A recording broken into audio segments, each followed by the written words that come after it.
Shalom et bienvenue à cette émission qui va vous parler sur la multiplicité des prières dites de fin de l'année, quel impact dans la vie des chrétiens, et ça sera avec l'homme des dieux qui s'est disponibilisé pour vous édifier à travers cette émission. Il s'agit bel et bien du pasteur Blaise Pongo, à qui j'ai dit shalom pasteur. Shalom ma soeur. Oui pasteur, nous parlons sur les multiplicités des prières ces derniers jours, dites prières de fin de l'année, et quel impact ces prières ont dans la vie des chrétiens. Pasteur, quelle est l'origine de ces phénomènes?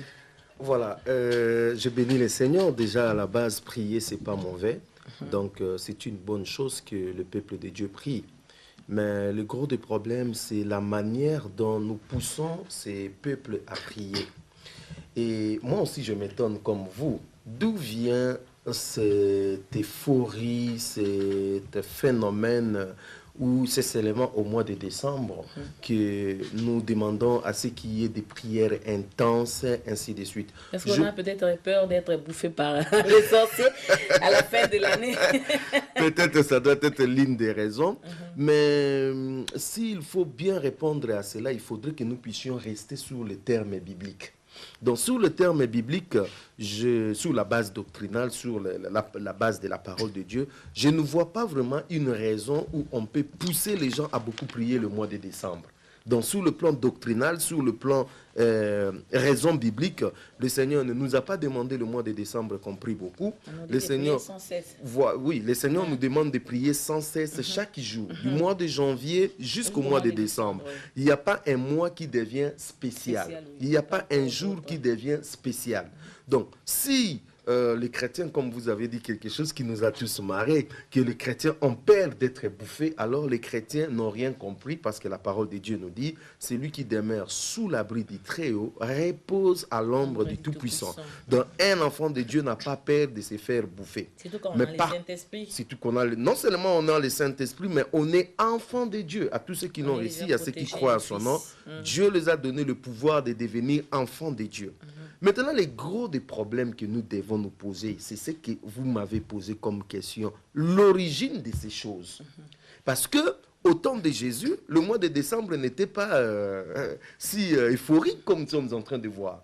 Au temps des apôtres, nulle part dans la Bible, on nous montre que le mois de décembre, il y avait des prières intenses, ainsi de suite. D'où vient à ce qu'aujourd'hui, que ce soit l'Église catholique, que ce soit l'Église protestante, que ce soit le réveil, les églises réformées, évangéliques, eh bien, on se précipite au mois de décembre. Les origines, c'est quoi?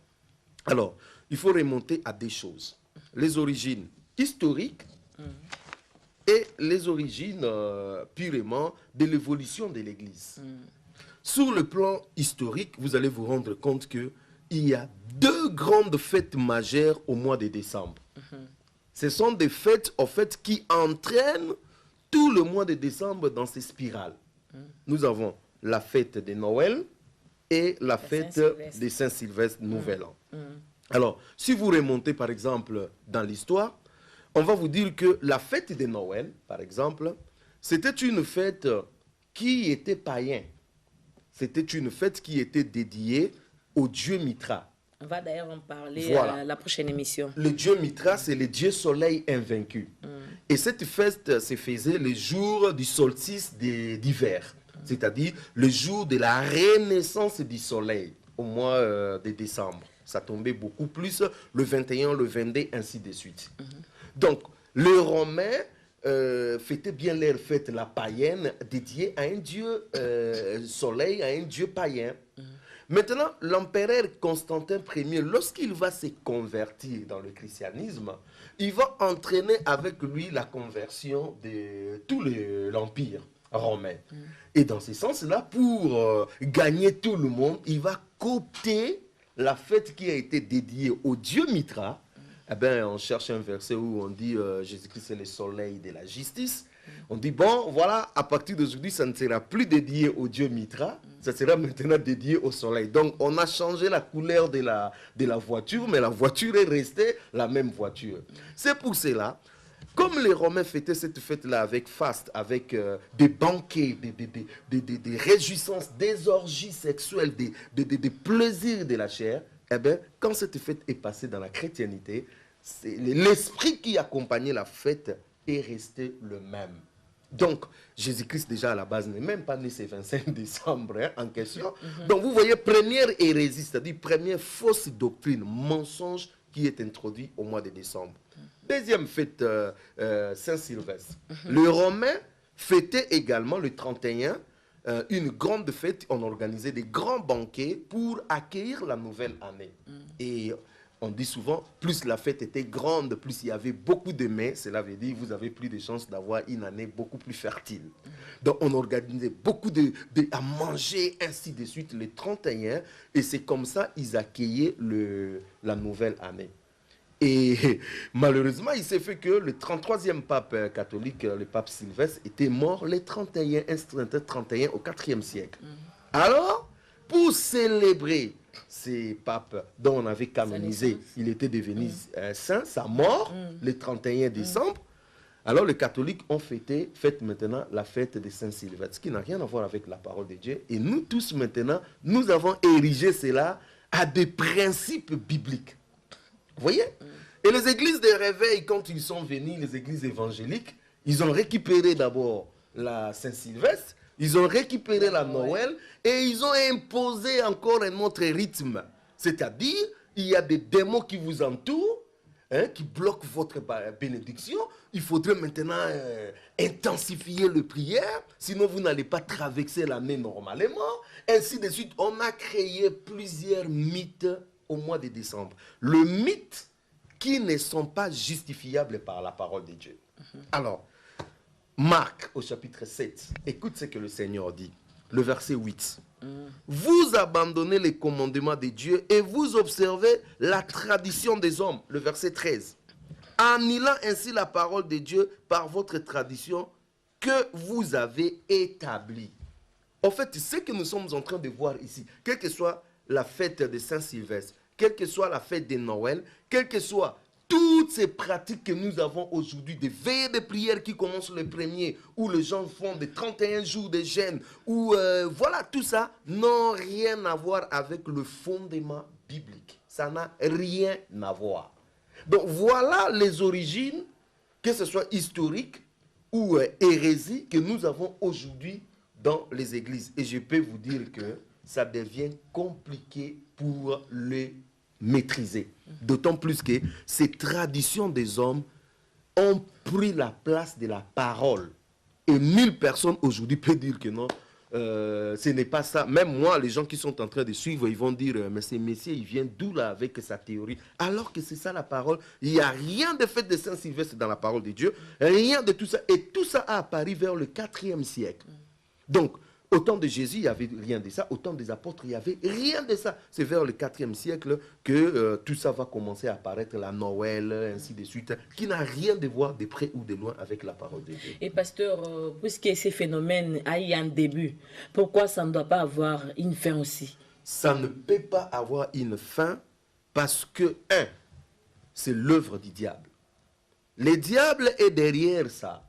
En fait, c'est une fête qui était païenne, qui va continuer à être païenne et qui finira à être païenne. Ce sont les chrétiens qui sont allés prendre des choses qui ne sont pas les leurs.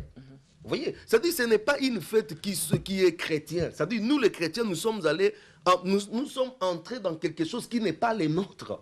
Vous allez justifier la Noël dans quelle Bible? Jésus-Christ ne nous a pas demandé de fêter la Noël.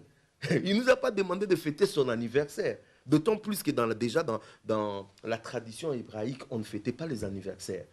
Quelques exceptions, vous voyez, 2, je crois, anniversaires dans la Bible, ça n'avait rien à voir avec les Hébreux, c'était le païen. Et puis les anniversaires, tels que la Bible nous présente, ça finissait toujours mal. Donc Jésus-Christ n'a pas besoin qu'on fête son anniversaire. Ce que Jésus-Christ veut, c'est que nous puissions naître de nouveau, que Jésus-Christ entre dans notre vie et que de là, quelque chose sorte. Jésus-Christ n'a pas besoin de tout ça. Cela veut dire que ça devient compliqué, d'autant plus que le mois de décembre, c'est un mois où maman aussi est derrière. Donc, il y a l'idolâtrie. Il y a trop de dépenses. Voilà, il y a l'idolâtrie, parce que dans ce mois de décembre, le summum, c'est adorer les dieux Mitra, les dieux soleil, les jours de Noël. Nous n'adorons pas Jésus les jours de Noël. On peut dire, non, on a remplacé cette fête par la naissance. Il n'y a rien de Jésus. Cette histoire a été l'adoration au Dieu Mithra. Ça finira par être l'adoration au Dieu Mithra. C'est pour cela, vous voyez, plus ce sont des païens qui sont en euphorie les jours de la Noël. Pourquoi? Parce que c'est leur fête. C'est leur fête, ça a été païenne, ça va continuer à être païenne. Nous, les chrétiens... Nous retrouvons aussi les enfants de Dieu ces jours, cette journée de Noël dans des églises en train de prier. D'abord, ils sont ignorants. Si, c'est un jour qui tombe, un jour de la semaine aussi qui ne correspond pas avec les programmes ou du culte de la semaine. Mais quand même, les chrétiens se retrouvent dans des églises pour prier cette journée. Oui, je veux bien que les gens prient. Vous avez dit que c'est une fête païenne, ce sont plus les païens qui fêtent la Noël. Alors moi j'ai dit qu'il y a aussi des enfants de Dieu qui sont dans des églises cette journée de Noël. Je veux bien que les chrétiens prient, mais quand vous priez le jour de Noël, vous priez quel Dieu? C'est exceptionnel, ils prient pour la Noël. Non, c'est pas une journée de prière habituelle. Est-ce que vous savez ce que la Bible nous dit dans Romains? Dans Romains au chapitre 12, le verset D. Écoute ce que la parole de Dieu nous dit. Ne vous conformez pas au siècle présent, mais soyez transformés par le renouvellement de l'intelligence, afin que vous discerniez quelle est la volonté de Dieu, ce qui est bon, agréable et parfait. Jésus, par son serviteur, l'apôtre Paul, nous demande de ne pas se conformer au siècle présent. Donc, un enfant de Dieu qui veut se conformer au siècle présent en fêtant les Noël, les bonnes années, et toutes ces histoires-là, n'a rien compris de la parole de Dieu. Un vrai enfant de Dieu ne peut pas se conformer le 31 décembre. Vous allez où? Nous allons, le 31 décembre, nous allons traverser, même les évangéliques, même les églises de réveil aujourd'hui, le 31 décembre, réveillons, et pas n'importe quel réveillon. Maintenant, on entre maintenant avec des sifflets, avec des pétards, avec des jeux de lumière, des 1000 étoiles. C'est-à-dire c'est le monde dans l'église. Vous voyez, quand on vous demande, on vous dirait que non, pasteur, c'est pour passer d'une année à une autre. Mais Luc chapitre 4 nous dit que nous n'avons pas année après année à passer. Luc chapitre 4 nous dit, Jésus-Christ est venu pour publier une année de grâce. C'est-à-dire, nous, enfants de Dieu, nous sommes dans une année de grâce. Nous ne sommes pas dans 2012, 2013, 2014. Ce n'est pas notre affaire. Nous sommes spirituellement dans une année de grâce. Et quand vous entrez dans cette année de grâce, vous avez le repos. Vous n'aurez plus à traverser des eaux, à traverser, je ne sais pas moi, des forêts pour atteindre d'autres années. Parce que jusqu'à ce que Jésus reviendra, il nous trouvera toujours dans cette année de grâce. Eh bien, je m'en fous de 2015, je m'en fous de 2016, ce n'est pas mon affaire. Pasteur, vous êtes contre ces prières, ces fortes prières? Je ne suis pas contre, c'est la parole de Dieu. Des chaînes de prières qui s'organisent, que les églises s'organisent chaque fin de l'année pour préparer l'année nouvelle et puis terminer l'année en cours. Non, ça n'a rien à voir comme fondement biblique. Le problème, c'est les fondements bibliques. Montrez-moi les fondements bibliques. Vous allez traverser pour aller où? Je vous ai dit que nous sommes dans une année. Et puis, entre nous, Colossiens, je vous lis un verset dans Colossiens. Regarde ce que la Bible nous dit. Colossiens chapitre 1, le verset 12. Rendez grâce au Père qui vous a rendu capable d'avoir part à l'héritage des saints dans la lumière. Il nous a délivrés de la puissance des ténèbres et nous a transportés dans le royaume de son Fils bien-aimé, en qui nous avons la rédemption, le pardon. La Bible dit, rendons grâce au Seigneur qui nous a transportés. Cela veut dire, les jours où nous avons accepté Jésus-Christ dans notre vie comme Seigneur et Sauveur, Jésus-Christ nous a fait entrer dans l'année des grâces. Nous sommes entrés dans l'année des grâces du Seigneur. Ça, c'est de 1. De 2. Le Seigneur nous a transportés, il nous a délivrés du royaume des ténèbres, du royaume de Satan, du royaume des coutumes, du royaume de tout ça, pour nous amener dans le royaume de la lumière. 3.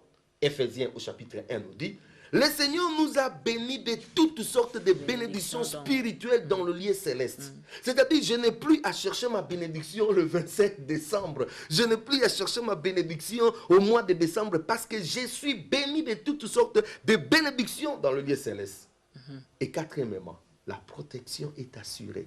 En tant qu'enfant de Dieu, Jésus me protège. Un enfant de Dieu véritable ne peut pas se faire bouffer par des sorciers. Parce que la Bible est claire.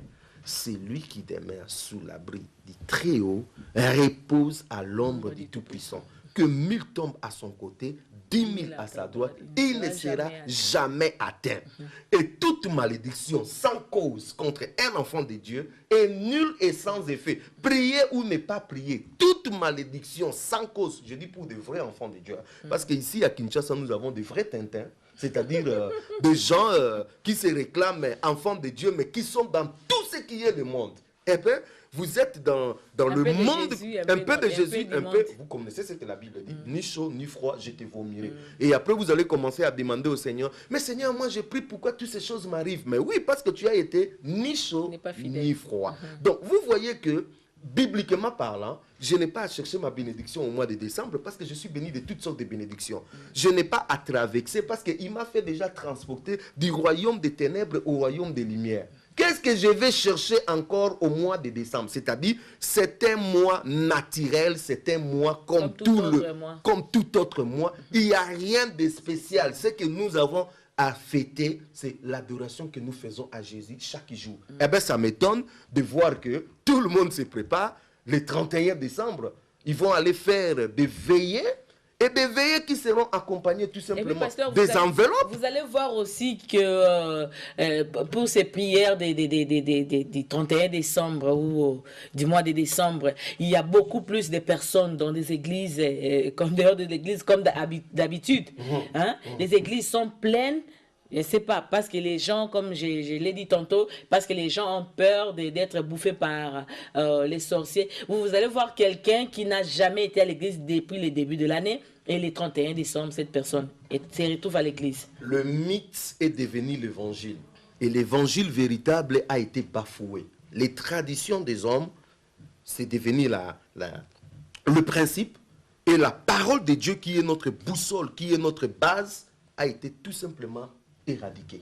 Vous voyez? Donc, tous ces gens, quel est le message que nous les avons transmis? Le frères et sœurs qui m'écoutent à la maison, quel est le message que nous les avons transmis au mois de décembre? Peut-être que le message qui est transmis au mois de décembre est le spécial par rapport aux autres messages. Non, c'est le message de la terreur. C'est-à-dire, le diable tue les gens au mois de décembre. Oui. Donc, pour le reste des mois, on est dans sa cigarette, on est dans son impudicité, dans son adultère. Au mois de décembre, faites attention. Pasteur, il y a même les mois de janvier qui est aussi récupéré. On vous dit que comme vous étiez très fort dans la prière pendant le mois de décembre, les diables connaissent déjà ça et il vous attend au mois de janvier. Et si vous regardez vraiment bien, vous allez voir que même au mois de janvier, là, ces genres de prières continuent dans les églises. Ce qui est vrai, c'est que au 31 décembre, ça va monter jusqu'à atteindre le point culminant.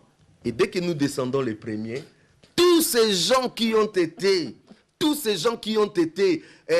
tout un mois dans la prière, ça va boire, ça va danser, ça va aller dans des débordements. Pourquoi?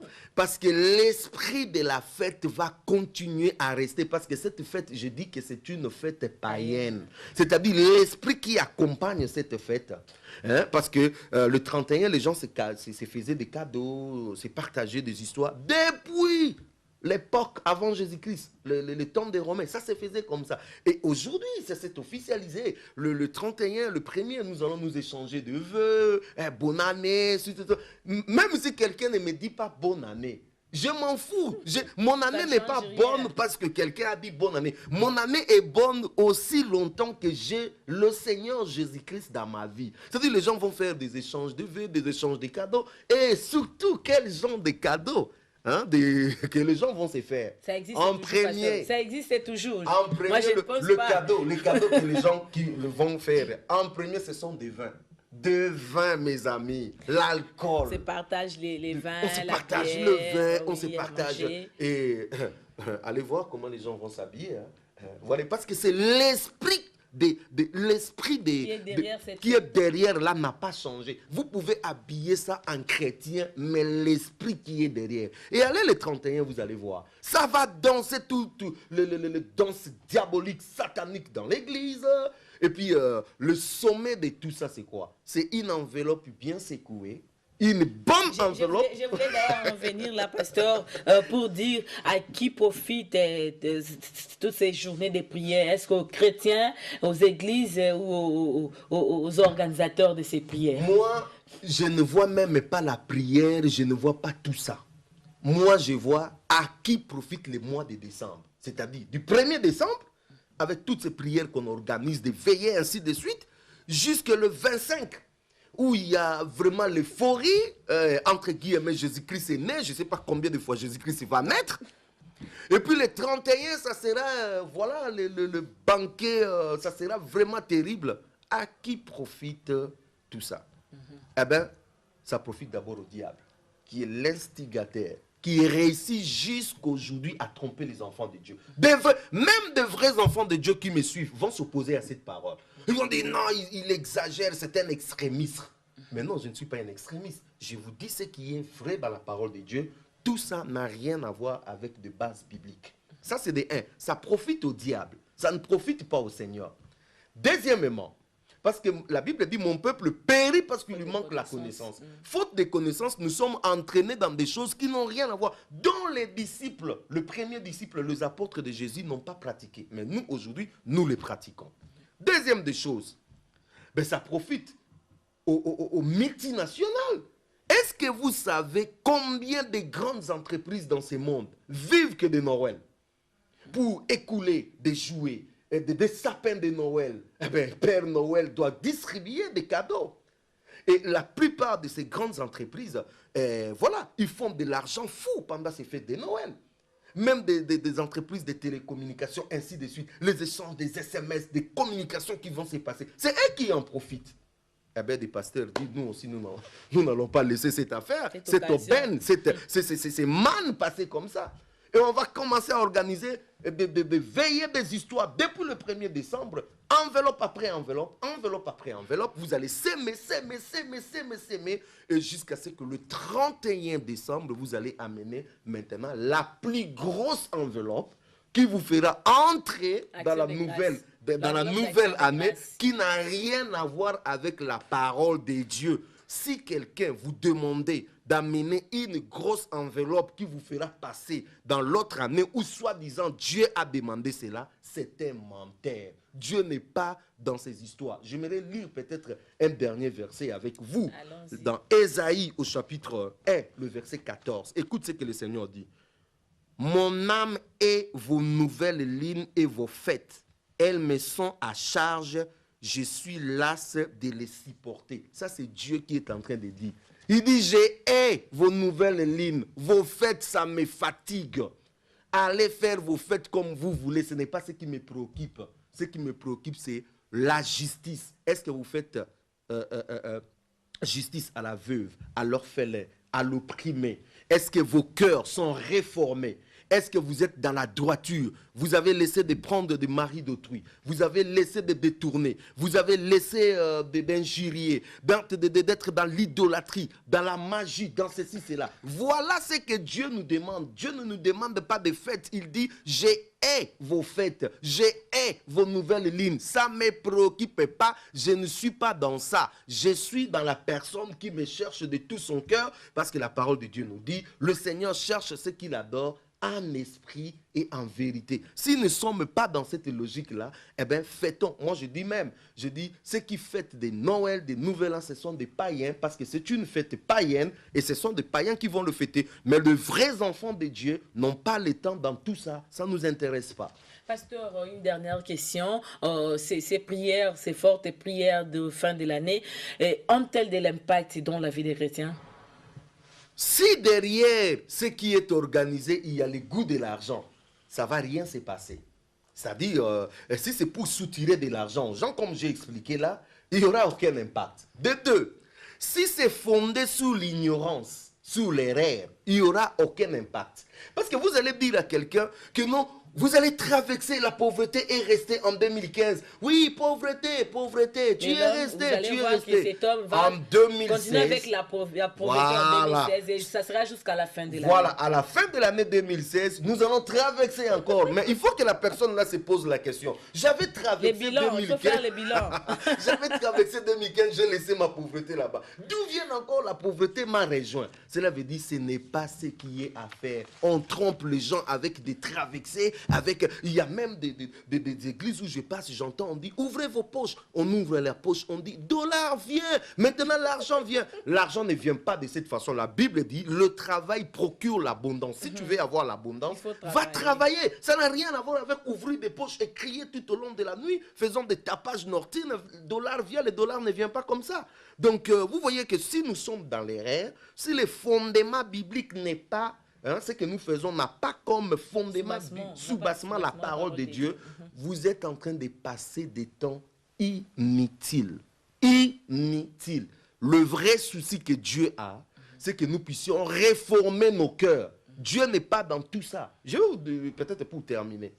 Vous savez que quelqu'un qui craint Dieu bénéficie facilement des faveurs de Dieu que quelqu'un qui ne craint pas Dieu, mais qui passe tout son temps dans la prière. Je ne sais pas si vous avez compris. Il attire la colère de Dieu. Voilà. C'est-à-dire, plus on prie sans craindre Dieu, eh bien le Seigneur dit, éloignez de moi vos prières. C'est comme des bruits, ça me dérange. Donc une personne qui craint Dieu, qui marche dans l'obéissance, dans la crainte de Dieu, fournit peu d'efforts. Et le Seigneur intervient dans sa vie. Pourquoi? Parce que il est en harmonie avec Dieu. Mais nous maintenant, nous avons fait l'inverse. C'est-à-dire plus de sacrifices, moins d'obéissance. Or, ce qui est dit dans la parole de Dieu, l'obéissance vaut mieux que les sacrifices. Eh bien voilà, merci beaucoup pasteur. C'était c'est pas un enseignement. Voilà, amis de Biblia, moi également j'ai été enseigné sur ces plateaux également, ensemble avec vous, et nous avons été bénis par rapport à ça. Merci à vous tous qui étaient branchés, scotchés devant vos postes et téléviseurs pour suivre cette émission. Que Dieu vous bénisse et meilleur vœu chez vous.